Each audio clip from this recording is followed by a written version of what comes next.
برصغیر پاک و ہند سے انگریز کا رخصت ہونا جنگ عظیم دوم میں اتحادی افواج کی فتح کے بعد جنم لینے والے ایک نئے معاشی نوآبادیاتی بندوبست کے تحت ایک طے شدہ حقیقت بن چکا تھا۔ امریکہ اب ایک نئی عالمی طاقت تھی جس نے اپنے بنائے ہوئے نئے عالمی مالیاتی نظام کے ذریعے اب دنیا پر حکومت کرنے کے تمام انتظامات مکمل کر لیے تھے، جس کے تحت یورپ کی پرانی نوآبادیاتی طاقتوں کو اپنے زیر نگیں علاقے چھوڑنے کے لیے کہہ دیا گیا تھا۔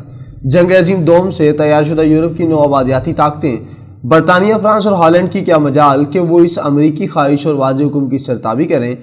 وہ تو خود اپنی اثر نو معاشی بحالی کے لیے امریکہ کے سرمایہ اور مدد کے محتاج اور دست نگر تھیں، جو انہیں مارشل پلان کے ذریعے فراہم کر دیا گیا تھا۔ سو معاشی مدد نہیں بلکہ نیٹو کے تحت امریکہ نے ان عالمی طاقتوں کے تحفظ کا بھی ذمہ لے لیا تھا۔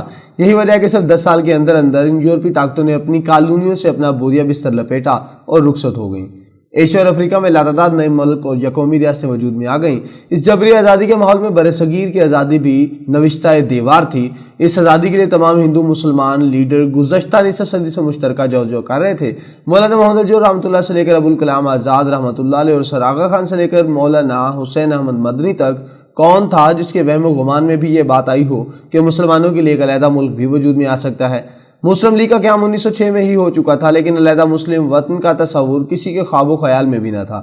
ان تمام رہنمائی کی جدوجہد اور خلوص نیت پر کسی کو کلام نہیں، لیکن سرزمین ہندوستان پر علیحدہ مسلمان ملک کا خواب پیش کرنے کے لیے ایک ایسی شخصیت نے جنم لیا جس کا دعویٰ تھا، اگر میرے دل کا آئینہ کسی خوبی سے خالی ہے، اگر میرے کلام میں قرآن مجید کے سوا کوئی ایک حرف بھی ہے، تو اے رسول اکرم صلی اللہ علیہ وسلم، آپ کی روشنی تمام زمانوں کے لیے صبح کا سر و سامان ہے اور آپ کی آنکھ سینے کے اندر کی سب چیزیں دیکھ رہی ہے۔ آپ میری فکر کی عزت و حرمت کا پردہ چاک کر دیجیے اور اس پھولوں کی کیاری سے میرے جیسے کانٹے کو نکال کر اسے پاک کر دیجیے۔ قیامت کے دن مجھے ذلیل و رسوا ہونے دیجیے اور مجھے اپنے پاؤں کی بو سے بھی محروم کر دیجیے۔